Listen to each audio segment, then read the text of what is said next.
Ang sumbong ngayong araw sa Ipabitag Mo Helpdesk. Aso, dinampot daw ng barangay dahil sa clearing operation at hindi na binalik. Isang buwan na raw nawawala ang sumbong. Iimbestigahan at aaksyonan sa Ipabitag Mo Helpdesk. Ngayon naman sa una nating storya na pag-uusapan, meron daw isang aso na dinampot daw ng barangay dahil may isang clearing operation na ginawa, pati aso clearing din. Isang buwan na raw nawawala itong aso. Labis na lamang ang kalungkutan ni Rosana, may-ari ng asong nawawala. Nang malaman na nawawala ang kanilang alagang aso, miyembro na raw ng kanilang pamilya ang turing nila dito. Malambing daw ang nawawalang aso kaya palaging naiisip ni Rosana ang aso na ito. Ang barangay daw kumuha sa kanyang aso kaya hindi naman daw nila hinanap ito. Pero hindi pa rin matagpuan hanggang ngayon. Detalye sumbong, panoorin. Marami po nagsasabi na sinuryente daw po ito at piniliti. Napalapit po sa inyo para sa akin. Alagang aso na si Dampo na hinuli po ng mga barangay kagawad po sa amin noong September 20, 2025. Ganap po na alas 9 ng umaga na hanggang ngayon po hindi po nila maibalik-balik sa kadahilanan daw po nilang nakawala. Sana po ay matulungan nyo kami na maibalik po sa amin ang aming alaga na si Dampo. Parang awan nyo na po, sir. Matulungan nyo po sana kami. Maraming salamat po. Ang sumbong, iimbestigahan at aaksyonan sa Ipabitag Mo Helpdesk. Ngayon naman pag-usapan lang natin ng saglit itong mismong sumbong na to kung saan medyo nakakalungkot lang ang nangyari dito kay Ma'am Rosana. Kagaya ng sabi niya kanina na kung saan itong mismong aso ay nawala at sa pagkakaalam nila ay kinuha daw ito ng barangay.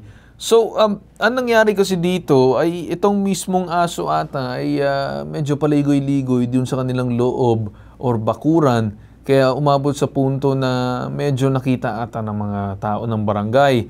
Now, itong mismong bahay, wala sigurong bakuran. Kaya mukhang nakalabas ata itong mismong aso. But alamin muna natin ang mga detalye ng sana makausap na natin itong mismong nagrereklamong si Rosana Sulit.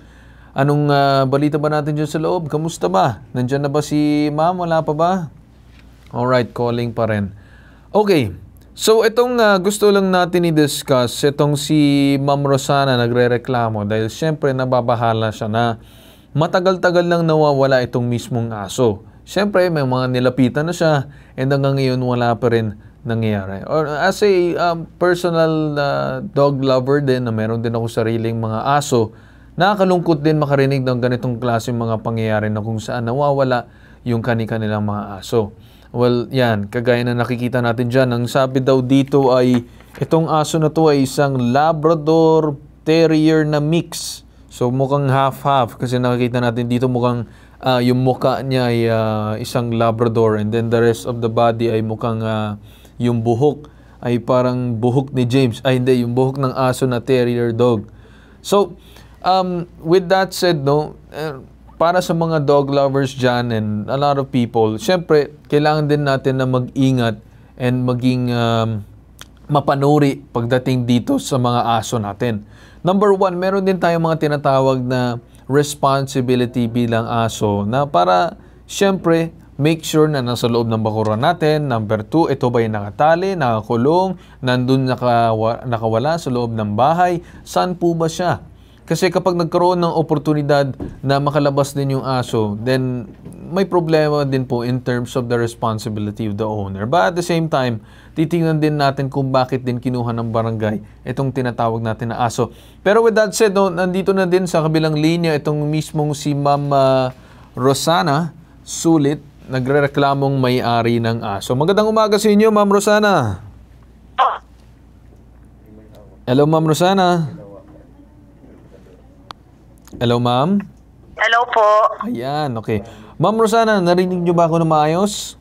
Ngayon po narinig ko na po. Alright. Ma'am Rosana, ako po si Carl Tulfo, yung host po ngayon sa Ipabitag Mo Helpdesk. Ma'am, pakikwento po sa amin itong reklamo ninyo na kung saan meron daw kayong alagang aso na nawawala at merong kinalaman yung barangay dito? Opo. Sige ma'am, pakikwento po sa amin. Ganito po kasi sir yan, September 20, araw po ng Sabado, alas 9 po ng umaga, nagpunta po ang mga kagawad po sila sa amin, sa mga nanay ko po, sa bahay po namin. Na matagal po silang tumawag po dun, sir, sa harap ng bakuran. Ngayon po, nung nilabas po nung hipag ko, tinawag po si mother ko para po tawagin at may tumatawag nga daw po ng mga barangay. Bakit po tumatawag itong mga kagawad or barangay?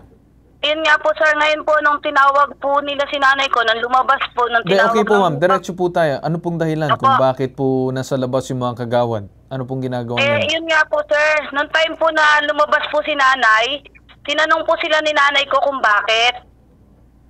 Ngayon po, hindi po sila sumagot, sir, nung tinanong po sila ni nanay ko. Ang salita lang po na narinig ng nanay ko sa kanila is, ayan na, sabay salok po dun sa alaga ko pong aso. Ayan na, sabay kuha ng aso. Opo. Nung pagkasalok po, hindi na po kumibo si nanay ko, hindi po nila sinagot. Wala po silang sinabi sa nanay ko na puntahan nyo sa barangay to. Wala po. Sinabayan daw po nila ng talikod. Sabay, ginawa na lang po ni nanay ko. Tumalikod na lang po. Naawa po doon sa aso. Kasi nung time po na sinalok nila, sumama na po yung aso. Hindi po nagwala. Okay. Yung aso nyo ba, ma'am, ay ano po ba yung kanyang kalagayan doon sa inyong lugar? Paano po ba siya? Nakatali, nakakulong, nakawala lang? Ano po bang status ng aso kadalasan dyan sa inyong lugar? Tinali po kasi nung anak ko yung kinadena po bago siya umalis, bago po pumasok sa trabaho yung anak ko. Ngayon po, hindi po kasi talaga, sir, sanay sa tali yung alaga ko po na yon. Okay. Sino po ang nagtanggal ng tali? Yung nasira po ng aso po yung kadena po, yung pinakalak po, may sira po. May bali, siguro po sa sobrang ngat nga, tsaka sobrang magwawala, nasira po yung lock. Okay. So, nasira na ng aso yung mismong tali kung bakit siya nakawala. Opo. Tama? Opo. Ngayon, nakawala siya. Saan siya banda nung nakita ng nanay mo nung kinuha ng mga tao ng barangay? Bali po, sir, yung aso po that time nang pinuntahan po nila sa bahay, natutulog po sa loob ng bahay ng nanay ko. Yung mismong time na pumunta yung mga kagawad doon sa barangay? Ngayon po, nung lumabas po si nanay ko, sumunod kasama po yung si aso. Sumunod po yung aso kay nanay ko, sumama po kay nanay ko yung aso. Tapos nauna lang po ng bahagya yung aso kay nanay ko. Yun nga po, sinalok nila sa mismong loob po ng bakuran. So, anong nangyari? Yung aso, hindi siya palakalakwat siya doon sa may bandang palabas na ng bahagi ng lugar. Ang nangyari, lumabas yung nanay mo kasama yung aso, sumusunod sa kanya kasi syempre yun yung isa sa mga amo niya. Paglabas niya doon, ano yun, sa mismong harap niya, dinampot na lang bigla yung aso? Mismo pong sa harap po ni nanay ko po, sinalok po yung aso. Nagtatago nga daw po yung kagawad sa gilid ng pader doon sa pinakabakuran po. Nakatago po, mahaba po yung salok. Kaya kahit nasa labas po sila ng bakuran, maabot po nila yung aso sa loob ng bakuran. Okay. Ano pong dahilan kung bakit daw kinuha yung aso? May nasagot ba ang barangay kung bakit nila kinuha yung aso? Bali, sir, yung dahilan po, wala naman po time na dahilan nung hinuli po. Wala po silang pasabi. Or what, ang kastak, atwiran po nila, road cleaning, naglilinis po sila ng karsada. Ngayon po, kung may madaanan po silang aso, uhulihin at uhulihin po nila. Pag may namadaanan na aso, uhulihin nila. Opo, ganun po. Ang sa akin lang naman po, sir, ang kinasama ko po ng loob, nung nalaman ko na nasa loob po pala ng bakuran yung aso, nung hinuli po nila. Hindi po siya nakakawala totally, nasa loob po ng bakuran, natutulog. Kung hindi po sinasana nila. Gusto ko lang malaman, ma'am, kasi sabi mo nasa loob ng bahay kanina. Ngayon, nung paglabas ng bahay kasama ng nanay mo, doon kinuha yung aso. Opo, doon po kinuha yung aso. Sumunod po kasi kay nanay nung time na ginising po nung hipag ko si nanay ko. Okay. Tumayo din po yung aso, sumunod po. Okay, pagkatapos po nun, ma'am, ano po ang ginawa ninyo nung nalaman niyo yung kinuha yung aso at matagal nang hindi na ibabalik or napapatawag ang inyong atensyon tungkol sa aso? Sinubukan ba ng barangay na patawagin kayo tungkol sa issue ng aso? Wala po, sir. Bali, pinuntahan po ng anak ko araw na ng Lunes po kasi nga po, dumating po yung anak ko gabi na po ng Sabado, sila tatay ko. So, dalawang araw po nakalipas? Kalilinggo po, nag-chat na po sa kanila yung isang friend ko po sa page po ng Barangay Hall na tinatanong po yung about sa aso. Hindi po nila sinin or sinagot yung friend ko para po about dun po sa aso. Okay. Now, pumunta nung Monday, itong anak mo doon sa barangay. Ano po ba ang sinabi ng barangay sa inyo? Ang salita daw po ng isang tanod, hindi daw po niya alam at hindi daw po siya kasali sa humuli. Hindi daw alam ng mga tao sa barangay. Opo, yung tanod po na yon, hindi daw niya po alam at hindi daw po siya kasali sa humuli do sa aso. Hanggang sa umuwi po yung anak ko, tinawag sa akin, sabi ko, balikan mo, puntahan mo, tanungin mo Tita Lisa mo, tanungin mo Tito Siling mo, kung saan dinala yung aso kasi kasamahan sila nung hinuli po yung aso. Okay. Ngayon, may nakausap ba kayo na mismong kasama na doon sa mismong pagki-clear ng kalsada? Bali po sir, nung araw na po ng Huwebes ko po ako nakauwi dahil dito po ako sa Pampanga. Lunes, Martes, Miyerkules po ang mga napupunta po sa kanila is yung kapatid ko, yung hipag ko, just yung anak ko po. Okay, okay, sige ma'am. Diretso na tayo. May nakausap ba mismo ng tao na kasama doon sa pagki-clearing? Yung asawa lang po ng isang kagawad po, mismong pinuntahan po sa tindahan. Ano po ang sinabi? Hindi daw po nila alam. Magpunta na lang daw po sa barangay. Kaya po nung pumunta yung anak ko, ganun din po ang sagot sa kanya na hindi daw po alam. So, okay, sige ma'am, para mabilis no. So, sinubukan nyo kausapin, lahat ng posibleng kausapin, lahat ang sagot nila sa inyo ay wala silang alam. Tapos po sir, nung araw po ng Huwebes, September 25, nagpunta po mismo ako, kasama ko yung hipag ko. Inabutan po namin yung deputy po na kasama po sa humuli ng aso. Sa barangay, ang salita po sa akin, ang alam ko nakawala yon. Kumbaga po, sino tong nagsasabi? Si Deputy Ferdinand Pantanilla po. Deputy ng barangay. Opo, yun po sabi niya. Ang alam ko, kumbaga po, ang alam daw po niya is nakawala. Hindi po siya sigurado na nakawala. Tapos ngayon po, sabi niya sa akin, tatawagin ko si Kagawad Melvin, yung mismo pong sumalok ng aso. Sige po ako pakitawag. Ngayon po, nung nagdumating po siya sa barangay, ayun po ang salita niya na nakawala nga daw po. Okay. Sige ma'am, diretso na po tayo. Ano pong naging sagot ng barangay? Kasi humahaba po ang storya natin. Sinagot po sa akin na nakawala daw po. Wala na daw po silang magagawa, nakawala. Okay, so aminado sila daw na kinuha nila yung aso, pero nung pagkakuha na nila ng aso, nasa kustodiyan nila, doon nakawala yung aso. Opo. Tapos ngayon, hindi na nila matagpuan kung asan yung aso. Tama ba? Opo. Okay. So, yan ang sagot ng isang deputy sa barangay. Opo, tsaka po mismo po sa yung pagkatapos po ma'am, sige ma'am, sandali lang po, no? Ako po magtatanong, sasagot lang po tayo. Okay? Ngayon, pagkatapos po ng inyong pag-uusap, ano po ba ang hakbang na sinunod ninyong gawin? Pinalater po sila sa barangay para makausap po lahat ng mismo kasamahan po ng humuli. Okay, pagkatapos po nun, ano po ang nangyari? Hanggang sa nagkaharap po kami, bago pa po mag-umpisa, bago hindi pa po dumarating yung kapitan, nakaparinig na po yung isang kagawad na binalater ko daw po sila, bago ko daw po sila binalater. Pakiulit po ma'am, medyo tumatalon-talon na po yung linya. Paulit po? Ano po sir, nung time po na inaantay po namin yung kapitan, bago dahil na ako mag-aarap po kami, pinarinig po ako ng isang kagawad po, ng Melissa Roque na 13 years daw po siya nakaupo, ngayon na daw siya na-edad. Okay, sige ma'am, slowly ma'am, medyo tumatalon po yung linya natin kasi I don't know, pa-check na lang po siguro ang inyong signal kung medyo nahihirapan. Ano po ang sabi sa inyo? 13 years daw po. Sinayang daw po yung 13 years. Pinaglater daw po sila sa barangay. 13 years na ano ma'am? Nakaupo daw po sila. 13 years nakaupo. Ano po ba ma'am yung relevance noon? Or bakit natin pinag-uusapan ng 13 years? Yung makasalita ng sa kanya, bakit niya binanggit mo sa barangay? Tapos salagang po. Ma'am, siguro ganito no, tawagan na lang namin kayo ulit kasi medyo tumatalon po talaga yung linya.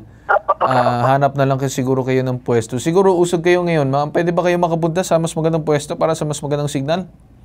Ito po sir, wala po. Ayan. Okay. Sige ma'am, paulit na lang po ang inyong sinabi. Yun nga po sir, nagtataka nga po ako kung bakit yun po yung pinarinig niya kagad sa akin. Wala pa, hindi pa po nag-umpisa yung naghaharap namin. 13 years. Ano yung 13 years? Sinayang ko daw po yung nakaupo siya, na ngayon lang daw po siya na-ibdater. Para sa 13 years yung nakaupo, ngayon lang siya na-blatter. Okay ma'am. Sige, hindi naman na siguro relevant yun. Yung mismong kagawad ba yung blinatter mo? Opo, yun po. Okay. Sige ma'am, balikan ka namin siguro ng tawag mamaya. So stay muna kayo sa line, makinig muna kayo. Kausapin din namin itong kagawad na irereklamo mo. Okay ma'am? Okay, sige. Alright, so tatawagan lang natin itong mismong kagawad which is nandito sa kabilang linya ngayon. Itong si Kagawad Maria Victoria Ramos, Barangay Perez, Bulacan, Bulacan. Magandang umaga po sa inyo, Kagawad. Ay, magandang umaga po, sir. Yeah. Kagawad, ako po si Carl Tulfo. Nakalive po tayo ngayon sa Ipabitag Mo Helpdesk sa IBC TV 13 at sa YouTube channel po namin na Bitag Official. Magandang umaga po sa inyo, Kagawad. Magandang umaga po, sir. Okay. Kagawad, matanong ko lang, no, may lumapit kasi sa amin. Ang pangalan niya ay itong si Ma'am Rosana Sulit na kung saan ay inireklamo daw kayo na may kinuha daw ang barangay na aso during ng isang clearing at ito ay nawala na daw. Ito walang naibabalik na sa kanyang aso. Ano po ba ma'am ang storya or panig ninyo tungkol dito? Okay po, sir. Unang-una po, sir, bagamat ako po isang kagawad din, pero hindi po ako nakasama dun sa operation. Ako lang po yung bali magsasalita sa ngayon dahil yun pong aming peace and order ay kasalukuyan pong inooperahan. Ano po? Tapos yung si Kagawad Lisa po ay talagang naka-schedule po sa check-up. So ako na po yung nag-volunteer na humarap at makipag-ano sa inyo ngayon. Sir, ayun nga po, every Saturday po kasi meron po kaming clean up na pinapatupad mula po sa ating DILG. So talaga po sir, every Saturday na pag naglilinis po kami, talagang sakit po ng ulo ng lahat ng tao doon. Yun pong kanilang mga tain ng aso, mga aso na nakakalat-kalat. Dati po, talaga pong nanghuhuli kami dahil nga po sir na nagrereklamo na rin po yung school kasi tabing school po kami, yun pong aming kulungan ay nandirito po sa malapit sa harapan ng school. Pansamantala po kami na parang nalaylo. Dahil nga po sa maraming Kagawad, reklamo, sir. siguro ma'am, diretso po tayo doon sa araw mismo po, na kung saan nagkaroon ng insidente. Para lang maging klaro din tayo ma'am, tsaka para hindi po tayo kapusin ng oras. Sige, ayun nga po sir, naglilinis po kami. Ngayon, yung isang kagawad po namin, si Konsihala Lisa, yun po kasi yung nirereklamo niya na kung saan po, kausap po yung nanay niya. Sinasabihan nga po ng mga bagay na tungkol nga po dun sa aso. At ang sinisita po namin dahil gumagala yung aso, ang sabi po kasi hindi kanila yon, lagi po nila ikinakaila kasi ganun po yung ginagawa ng ube. Kaya minsan nga po pinipicture namin para hindi nakapagkakaila. Ngayon po, sabi po nung nanay, sige po at isusurrender na lang namin sa inyo. Ganon po yung tahasang sinabi doon sa 3 kagawad namin na nagsagawa ng operation. At nagkataon po sir na meron po kasi talagang magta-turnover ng kanilang aso dahil nakakaperwisyo. Nataon po na sabay po silang hinuli. 2 po kasi yun. Sa mga palad po, nakawala po. Yun pong isa, dito pa lang po, paglabas pa lang po ng umbuyan, nakawala po tulay. Kumbaga, ayun lang po, malapit lang din po sa kanila. Yun po ay nakabalik. So, Kagawad, ang sinasabi ninyo that you do confirm na kinuha ng inyong barangay yung aso, pero on your side, may bas-bas nitong tinatawag ng nanay ng amin nagrereklamo. Ngayon, pagkakuha ng inyong barangay, habang nasa kustodiyan ninyo, doon po nawala yung aso. Tama po ba? Opo. Okay. Nakatabi Ma'am, po doon sa aming... ano po ba ang ginawa ninyo doon sa mismong nagko-complain, itong si Ma'am Rosana, para kahit papano mapag-usap kung ano ba ang nangyari doon sa kanyang aso, ano bang pwede ninyong Apo, gawin? sir. Kasi kadalasan, ma'am, sa pagkakaalam ko, when it comes to clearing such as that, magkahiwalay yung tinatawag natin na peace and order at yung pagkukuha ng Apo, mga apo. stray dog. Kasi usually, alam ko, ay municipal dog pound yan or city dog pound ang dapat kumukuha ng mga aso na yan. So, bakit po, ma'am, ang barangay po natin ang kumuha ng aso na ito? Ay dahilan nga po, sir, sa mga naririnig naming reklamo na pumupunta nga po dito. Kasi po, meron naman po Okay, mga tayong... reklamo, ma'am, na binabanggit ninyo, ito ba ay binahagi ng maayos doon sa nanay ni Rosana at kay Rosana mismo na Opo, pumunta siya sir. doon sa barangay? Katunayan po, sir, nagpatawag muna po kami ng 2 beses sa lahat po ng mga may aso sa mga nasasakupan namin. Hindi po, ma'am. Doon sa mismong time ng pagkakuha ng aso, na bahagi ba ng maayos doon sa mismong nanay, doon sa pangyayari na kukunin yung aso dahil sa kadahilanan na maraming nagiging issue tungkol dito? Then why not the dog pound of the municipality was called? Bakit ang barangay gumagawa nito? Opo, sir. Yun po kasing nanay mismo ang nagsabi nga po doon sa kagawad namin na isusurrender. Kaya po, yun po yung ginawang aksyon naman nung mga kasamahan namin sa barangay. Pero ma'am, kung gano'n na isusurrender, di ba dapat mas maganda na tumawag na lang kayo ng dog pound na or someone from the municipality representative na kukuha at alagaan yung aso? Kasi in these cases, ma'am, meron ba kayong tali doon sa aso? Meron ba kayong mga equipment para kunin yung aso? Kasi ma'am, kung wala, talagang prone na mawawala yung aso na yan. Yun lang pong bali ang panghuli nga lang po namin, yung pong pansalo. Kasi po, kagaya nung aso nila na napakalaki nga po, ultimo po sila, sir, hindi nila mahawakan.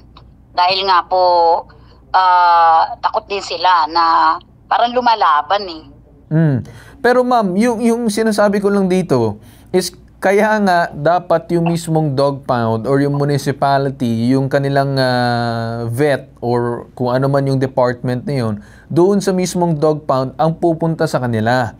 Now, meron silang equipment na panghuhuli doon sa aso. Once na gagawin yun, ilalagay doon sa kulungan, doon sa kanilang parang multi-cab ba yun na may puro mga kulungan, then doon na ilalagay yung aso para ma-secure at ma-handle na maayos sa pagkukuha. Kasi, mama, I'm very familiar with these things na naobserbahan ko dito sa aming syudad also as well, na yun ang ginagawa, na kinukuha ang aso, hindi po mismong barangay, then once na nangyari yun, then ilalagay sa isang truck. Yun po ang aking concern, ma'am, dito. Opo, sir. Naintindihan ko po. Okay. Kasi nga Now, po, ma'am, na-explain ba na maayos doon sa mismo kay Rosana? Kasi si Rosana yung mismo nagre-reklamo dito. Opo. Kasi hindi po siya kasi dito nga nakatira. Kumbaga, nasabi nga lang po na Hindi siya doon nakatira, pero yung aso niya mismo nandiyan sa inyong lugar. Nandito po, opo. Doon Yun nga, nga po sa ma'am, nanay kasi niya. she's the said owner of the dog. Yung kanyang nanay ay nakatira dyan. So whether or not resident is or hindi, kung may ginawang aksyon ang inyong barangay, di ba dapat siya ay sasabihan kung ano ba dapat ang ginawa doon sa kanyang aso para lang ma-explain na maayos? Dahil nga po doon sa sinabi po ng nanay na kuhanin na ng barangay.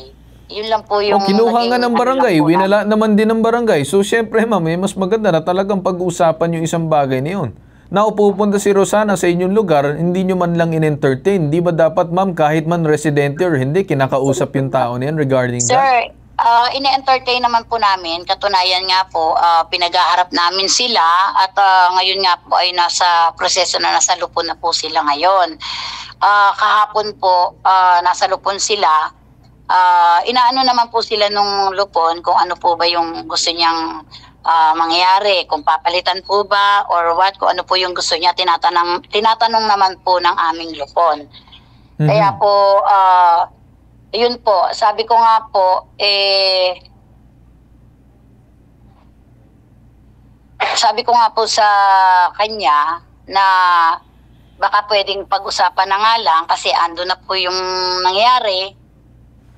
wala naman din pong may kagustuhan ng pangyayari na yun. Ma'am, pero ano po ang gagawin ng ating mismong barangay kung mismong tao din ng taga-barangay ang inireklamo?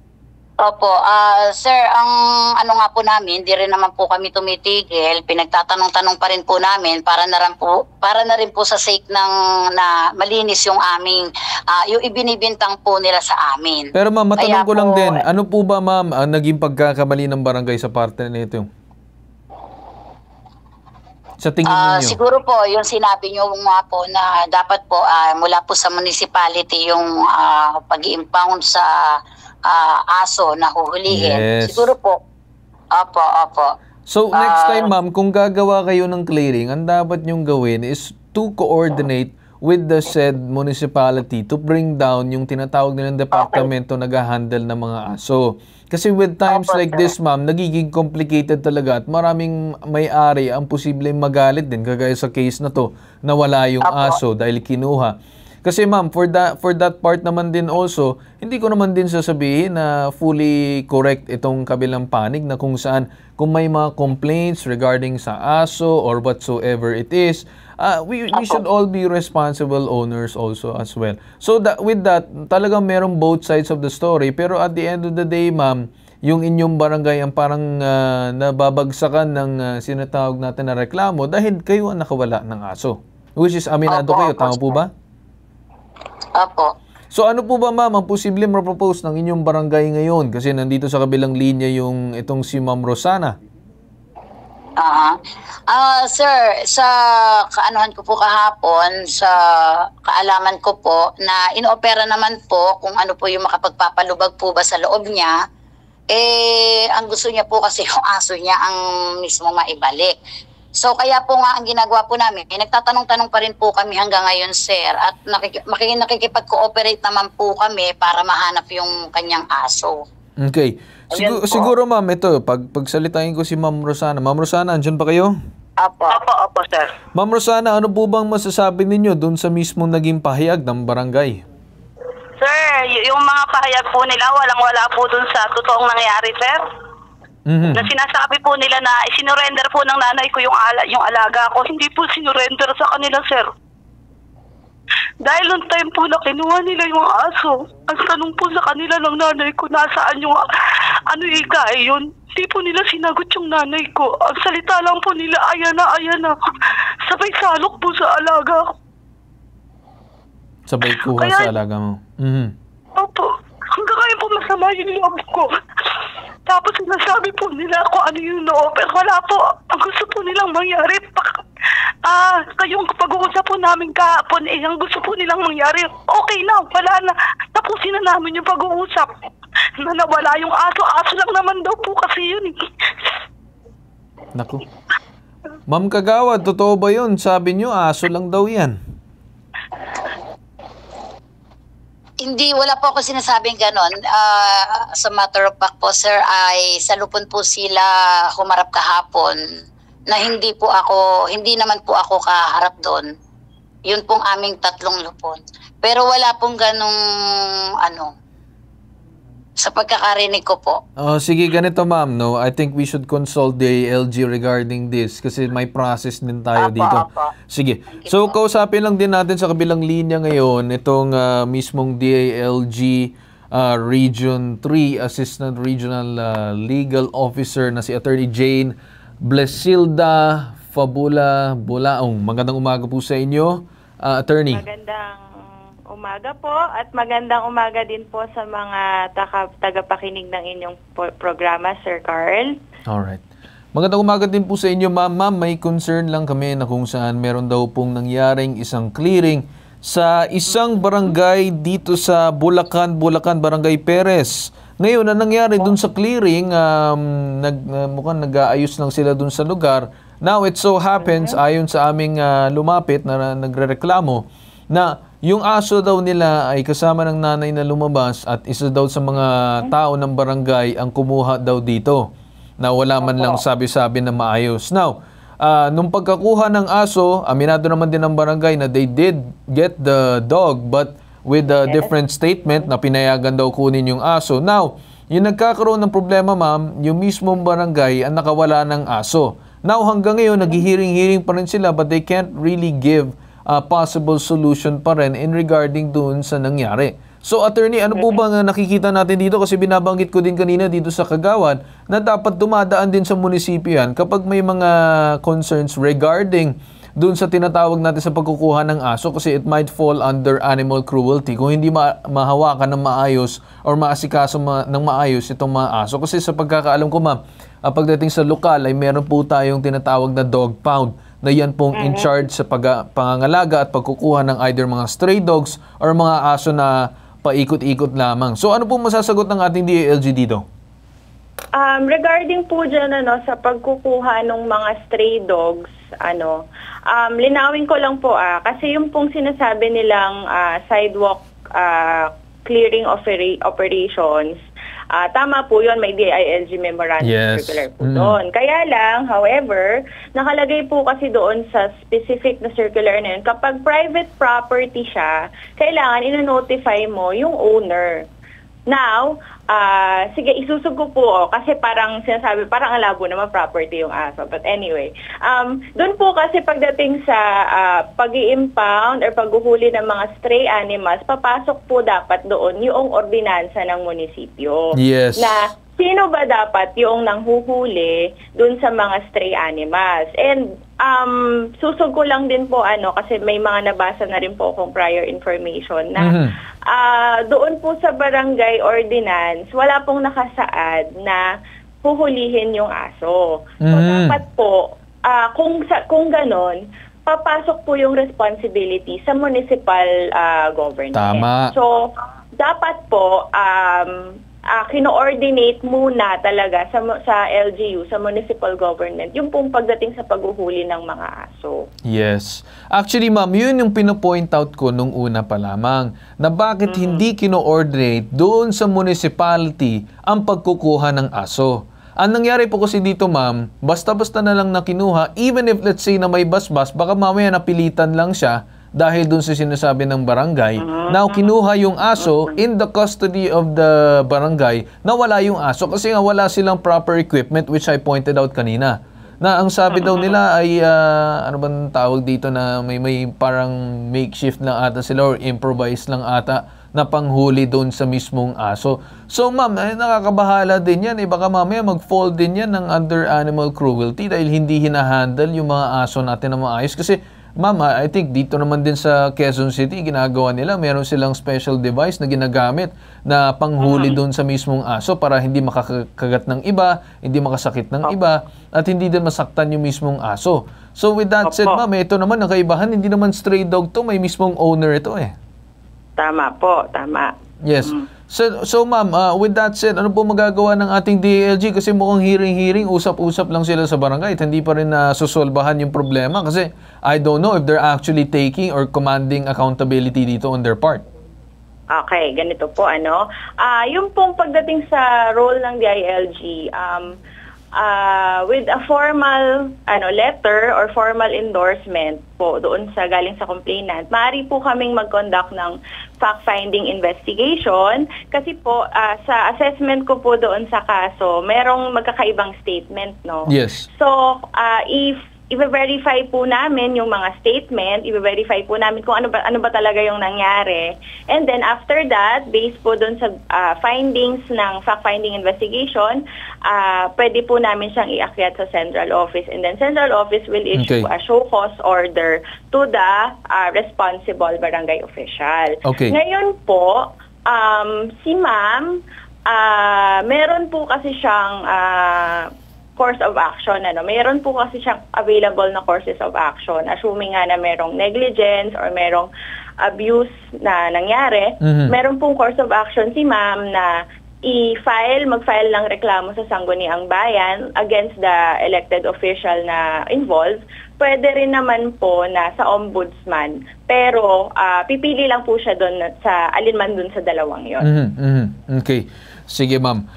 Ibanggit din namin yun. Pero from your initial assessment, ma'am, sa nakikita mo dito based on the initial information, ano po ba, ma'am, yung posibleng lacking dun sa ginawa ng barangay? Ano po ba din ang responsibilidad or accountability on this part? Ano bang pwedeng kung may administrative case ba na meron silang nilabag na tinatawag natin na batas. Kasi sabi mo kanina, ma'am, ng barangay bawal manghuli, dapat inaakyat yan sa municipal level. So ano pong masasagot nyo dito, ma'am, kung ano bang inyong initial assessment regarding this? Opo, initial assessment ko po kasi, sir, is if wala siya sa barangay ordinance na hulihin tapos hinuli nila, grave abuse of authority po yun. Kasi nag-exceed po sila ng authority. Meron din pong negligence, possible negligence, kasi wala silang, although wala silang equipment, pero yun nga, dapat make sure nila na hindi makakawala yung aso na nasa custody nila, kasi nasa custody nila. So dapat they have exercised all the possible care, diba? Yes. In ensuring na hindi mawawala yung aso. Tama. Tsaka isa lang din tanungin ko, attorney, no, na iniisip ko lang din na bakit din nila kukunin yung isang aso na even if there are said complaints about the dog, bakit hindi na lang po pinag-usapan muna sa barangay regarding dun sa issue about that particular dog, and then saka na lang gawa ng hakbang yakit sa municipal level to address the said problem? Bakit po aabot sa punto na si nanay nitong complainant natin nandun lumabas dahil may clearing ang barangay, then nung lumabas yung barangay, ang barangay mismo ang nagtanong kung pwede kunin yung aso daw ayon dun sa barangay statement, and sabi naman nitong complainant ay kinuha daw ng sabilitan. And even if, ma'am, we're still looking at what happened pa rin, ay kinuha pa rin within the said private property or harap pa lang ng property at hindi po gumagala-gala yung mismong aso. So kung sana natagpuan or kinuha yung aso doon sa may mismong malayong lugar at talagang yun ang nangyari, then we can say na it's a possibility, medyo may pwede pa pag-uusapan dito. Pero on this part, ma'am, doon sa mismong bahay nila, sa harap ng bahay nila. Sa harap ng bahay. Yes. Yun po, ma'am, ang aking pinupunto dito. Ano pong masasabi ninyo dyan? Doon po kasi, dapat po talaga ni-notify yung owner at ni-notify po yung mga nandoon sa bahay. No? Pangalawa po kasi, the fact na wala silang authority para manghuli. Yes. Kumbaga, transgression na po yun nung limits lang noong authority nila bilang barangay official. Yes. Okay. Siguro, ma'am, with that said, no, papalapin na lang din namin yung mismong complainant sa inyo para may akyat dun sa inyong tanggapan, then hopefully may akyat din dun sa Sangguniang Bayan or if not dun sa mismong central office ng DILG. So with that said, ma'am, masahan po namin yung magiging agaran aksyon ng inyong tanggapan. Maraming salamat po, Attorney Jane. Okay po. No problem po. Alright. Sunod naman ang kausapin natin ngayon si Attorney Batas Mauricio, ang ating Bitag resident lawyer in regarding dito sa pangyayari. Magandang umaga sa inyo, Attorney Batas. Magandang umaga po, Ginoong Carl Tulfo. Magandang umaga po sa mga may aso sa buong Pilipinas. Yes. Yes, sir. Okay. Attorney, ano pong masasabi natin? Pangunahin po dyan, maliwanag po yung pagpapahayag ng ating mabunying kumpanyera sa DILG. Yes. At tama pong mai-refer po ito sa mga otoridad na administratibo sa Sangguniang at pwede rin sa Ombudsman for Administrative Proceedings, pero tama din po na isa lang dapat kung administratibo pag-uusapan. Yes. Pero kung titignan po natin yung Animal Welfare Act, makikita po natin na may parusang kriminal, may parusang pagkakabilanggo po yan, hindi lalagpas ng 2 taong pagkakabilanggo. Sa sino mang magmamalupit sa mga aso at kasama po sa pagmamalupit, yung pong kinuha yung aso, pagkatapos nawala, medyo mabigat na po kagad yun, Ginoong Carl Tulfo. Yes. Sapagkat binabanggit po ng Animal Welfare Act, yung pong Republic Act number 8485, Animal Welfare Act of 1988. Ako po, napakatindi po niyan. Yung pong kinuha yung aso, pagkatapos napabayaan or nawala kahit na ano pa naging dahilan, yan po ay may parusa ng pagkakabilanggo hanggang 2 taon, Ginoong Carl Tulfo. Pangalawa, sa bahagi naman po ng mga may-ari ng mga aso, maliwanag po, dito naman po sa Republic Act 9482, yung pong Anti-Rabies Act. Meron pong tungkulin ang mga may-ari ng mga aso. Yes. Ano po yan? Pangunahin dyan, kailangan po regular nilang ipinapabakuna, lalo yung may breeding na ganyan, binabanggit po, may breed po yung aso na nawawala. Yes. At pagkatapos, kailangan may registration card. Nililiwanag po natin ito dito po sa Ipabitag Mo Help Desk, Ginoong Carl Tulfo, sa inyong kapahintulutan para magkaroon ng unawa, pati na po yung mga may-ari ng mga asong ganito. Pangalawa, kailangan po nakarehistro yung aso. Akalain po ninyo, lumilitaw dahil wala pong pahayag sa batas na askal man yan o may breed man yan. Sinasabi po, kailangang irehistro yung aso. Naku po. At pagkatapos, kailangan po nila na tiyakin na hindi po ito gagala sa anumang pampublikong lugar nang hindi po nakatali. Dahil nga po nilalayo na huwag makakagat at huwag magkaroon ng rabies. Yun po yung mga batas na nais nating ipahiwatig, Ginoong Carl Tulfo. Tama naman ang inyong sinabi, Attorney, na kung saan ay number one, yun dun sa issue ng barangay na pagkukuha nga nila, which is nagpo-fall dun sa Animal Welfare Act. And at the same time, doon naman sa responsible ownership ng isang aso. Now, Attorney, gusto ko lang i-point out na may nabanggit itong complainant natin na nakatali daw yung mismong aso sa loob ng bahay. Now, it just so happens, mukhang nagwawala. In that case, ayaw daw na nakatali yung aso. Kaya nangyari ay nakawala ito dun sa kanilang lugar. Now, hindi po siya daw nabanggit na kung nakalabas ba siya ng bahay or what. Ang banggit po sa amin ay nung pagkalabas po ng nanay niya, doon po lumabas yung aso. Now, nung paglabas po ng aso, kasabay ng nanay niya, doon po nang himasok ang barangay at kinuha po yung tinatawag natin na aso. And again, kagaya ng sabi ng DALG, ay wala po din karapatan itong tinatawag natin na barangay na kumuha ng aso kung wala po dun sa kanilang ordinansa, which is sabi ni ma'am, ay wala po. So with that, Attorney, ano po nakikita natin dito? Ay, ang sinasabi po ng Local Government Code of 1991, Republic Act 7160, talaga naman pong sa City Pound o yung City Veterinary Office. At kung hindi po yan lunsod, doon po sa Municipal Impounder area o di kaya yung sa Municipal Veterinarian, wala po kasing otoridad naman si barangay kahit pa sa si Kapitan na siya mismo mag-uutos, hulihin nga yung aso na yan.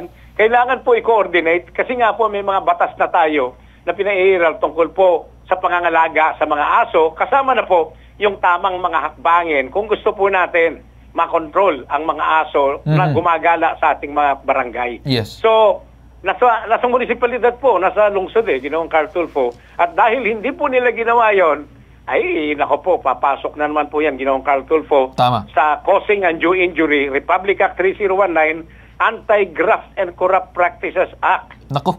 Pagka minsan ano tayo, naienganyong magsabi na po dito sa Ipabitag Mo Help Desk, sa inyo pong kapahintulutan, kailangan yung mga nagre-reklamo para magkaroon lang po ng pagtiyak sa kanilang karapatan. Sige na nga, sampahan nyo na ng kaso at nanggo sa ombudsman na magkasiguraduhan. Ginoong Carl Tulfo. Alright. So with that, Attorney, balikan ko lang ng saglit itong mismong kagawad and siguro kung anong tingin nila doon sa mga sinabi ng mga resource person natin ngayon, kagaya kayo at itong DALG. Ma'am Kagawad, Victoria, Ma'am Maria, nandyan pa kayo? Yes po, sir. Ano pong masasagot na ng ating barangay tungkol dito sa issue nito? Clearly stated naman ng DALG na may pagkakamali po din ng inyong panig. Opo. Klaro naman po, sir, na talagang nagkaroon po kami ng pagkakamali. Siguro nga, yun naman po ay talagang hinihingi ko ng pasensya on behalf of sa mga kasama ko. Ma'am, ganito, kung manghingi po kayo ng pasensya, I think mas maganda na direkto nyo pong kausapin itong mismong si Ma'am Rosana. Ma'am Rosana, nandyan pa kayo? Opo, sir. Ma'am Rosana, ganito, mag-statement ang mismong kagawad in regarding this matter. But in this case, ma'am, nasa discretion ninyo kung ano pong gagawin ninyong susunod na hakbang. Nandito lang po kami. But magbibigay lang po ng pahayag itong mismong kagawad ng Barangay Perez. Okay ba sa inyo, Ma'am Rosana? Sige po, sir. Ma'am Kagawad, go ahead po. Okay po. Ma'am Rosana, ako po bilang isa sa mga kagawad na alam niyo naman po na ang karakter ko, hindi naman po ako yung sa mali or ano, kilala niyo naman po ako. On behalf po sa mga kasama ko, ako po ay humihingi ng paumanhin sa inyo. Kung saan loob ko pong ginagawa to. Alam niyo po na hindi naman po ako kasama doon sa ano, kaya lang ako po yung tumindik para po sa kanila sa kadahilanan nga po na Si Consi Melvin po ay kasalukuyang inooperahan ngayon at si Consi Lisa po ay nasa pagamutan din. Kaya po ako po, 10 na aking mga kasama ay humihingi ng paumanhin sa kung ano man po yung pagkakamaling nagawa namin. So sana po ay mapagbigyan nyo kami kung ano man Ma'am Kagawad, sorry no, be specific po kung ano po ba ang inyong pagkakamali kasi parang ang nangyari, parang hindi po sincere ang inyong paghihingi ng paumanhin. Gusto ko po ma'am, maging sincere po tayo dito. Apo, sir. Yun po nga po na maling proseso ng pagkakahuli doon sa kanyang aso. Yun po yung inihingi ko ng paumanhin. Bagamat kahit hindi po nga po ako kasama doon, naintindihan ko naman po at klaro po sa akin ngayon yung tungkulin namin para po sa paghuli ng aso. Ganito, Ma'am Kagawad, ngayon naman, ano po ba magagawa ng inyong tanggapan ng barangay bilang pambawi or dito kay Ma'am Rosana, ano po ba magagawa ninyong serbisyo or kung ano man na pwede ninyong magawa? Siguro po, wala po ako sa posisyon ngayon para magbigay ng kung ano man po yung po pwede namin iano kay Ma'am Rosana. Ganito Ma'am Kagawad, no? Kausapin mo lahat ng kasamahan mo sa barangay, including yung kapitan mo, dapat mag-usap kayo regarding that. And then dapat yung balikan itong si Ma'am Rosana, even if she's not a resident, may mga relatives pa rin siya dyan sa lugar, so I believe that she still should be entertained. So pag-usapan ninyo yan dyan sa mismong barangay and then offer to her kung ano man pwede ninyong magawa para sa kanya. Pero if wala pa rin kayo magawa, then Ma'am Rosana could still possibly file the complaints or necessary complaints laban dyan sa barangay ninyo, which is hayaan namin siya kasi may karapatan naman siya to do so. Opo. Okay? Okay, Ma'am Rosana, andyan pa kayo? Opo, sir. Ma'am Rosana, ano pong masasabi ninyo dun sa sinabi ni Kagawad at yung in-offer ko sa kanya na posibleng pakita sa inyo ang pagkakataon na pagbabawi, or if not, diretso po tayo na assistant po namin kayo para dun sa pagpa-file ng complaints regarding dito sa mga involved sa binanggit ninyo? Sir, sa akin lang po hindi ko po sila kayang patawarin, sir. Kasi kahapon lang po ang dami na po nilang sinasabi na hindi daw po ako papansinin sa korte. Babalik at babalik din daw po sa babae yan, sa barangay. Parang ganun po, sir, So parang loss of trust or wala nang tiwala dun sa kanilang po nila tanggapan. ako kahapon. Ganun po sila, yun po lagi ang binabato nila sa akin hindi papansinin yan. Wala na tayo, hindi pa uusad yung kaso na yan. Okay. Ganun po yung sinasabi nila Sige, sa akin, sir, kahapon. with that said, wala pong problema sa amin. Assistant po namin kayo dun sa pagtutuloy ng tinatawag natin ng mga complaints or kaso laban dito sa mga tao na involved. Kasi I do understand, kahit man sa tingin ng iba na aso lang yan ay buhay pa rin at kasama natin yan sa buhay natin. Kagaya ng sabi ng ibang mga kababayan natin or ibang mga tao, man's best friend ang aso. Yun nga po, sir. Hindi lang po, sir, kaibigan. Anak din po, tinuring ko yung aso ko na yun, sir. Tama. Okay. Sige ma'am, so with that said, dyan lang muna kayo. Magpaalam lang muna ako dito kay Kagawad para ipaalam din ang inyong kagustuhan. Okay po ma'am? Opo. Okay. Kagawad, nandyan ka pa? Kagawad, ganito, no? So, nasa inyo na yan kung anong gagawin ninyo, posibleng pambawi dito kay Ma'am Rosana kasi syempre, kailangan nyo pa rin i-build yung trust sa kanya. That's on your end, kung paano kayo babawi. But since Ma'am said willing siya na ituloy ang mga tinatawag natin na complaints laban sa iyo, then I will let her be. So with that said, Kagawad, kami nagpapasalamat sa inyo. Okay po, sir.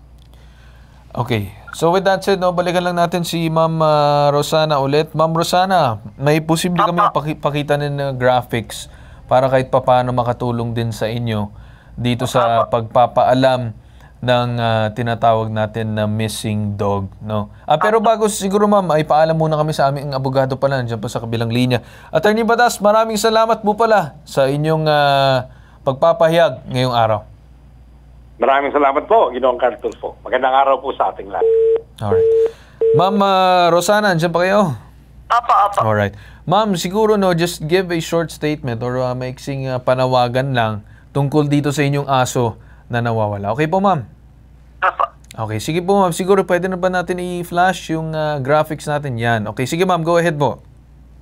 Kung sino po ang nakakita ng aking alaga na si Dambo, kung maaari po sana pakipuntahan man lang po kahit po sa barangay na para po ma-claim ko. Yun lang po kasi matagal ko na po siyang hinahanap. 1 buwan na po siyang nawawala. Okay. So, Yun lang po. Maraming salamat po. Okay. So ang hiling mo lang ay sana mahanap itong mismong aso mo at matagal mo na siyang hinahanap. At mahal na mahal mo ma'am itong aso mo. Opo sir, hindi lang po ako sir. Pati po yung mga ibang tao po sa amin na nakikita po kasi sir, pag sinabihan mo po na uwian, umuwi po ng kusa sa bahayan. Natuturuan po siya.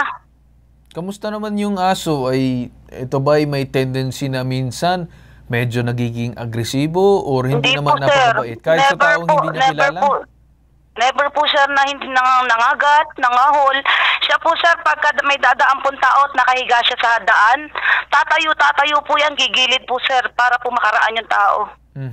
Okay. Ganun po siya sir. Siguro ma'am, no, if ever next time na magkakaroon ka ulit ng alaga or mabot sa punto na mahanap mo ulit itong aso mo, maging advice ko din ma'am siguro na get the necessary na mga bagay-bagay na pwede pang restrain ng aso or may hangganan or kahit maglagay lang ng yan tawag natin na na bakod sa inyong lugar para hindi po makawala yung aso. I think siguro if there are concerns also as well ng kabilang panig, maybe just certain restrictions or pwedeng ilagay na mga bakod or pangharang para hindi po din makawala yung aso. Kasi naintindihan ko naman ma'am na kahit man trained yung aso, medyo may ibang tao na natatakot, nanganib kasi hindi na nakilala yung aso.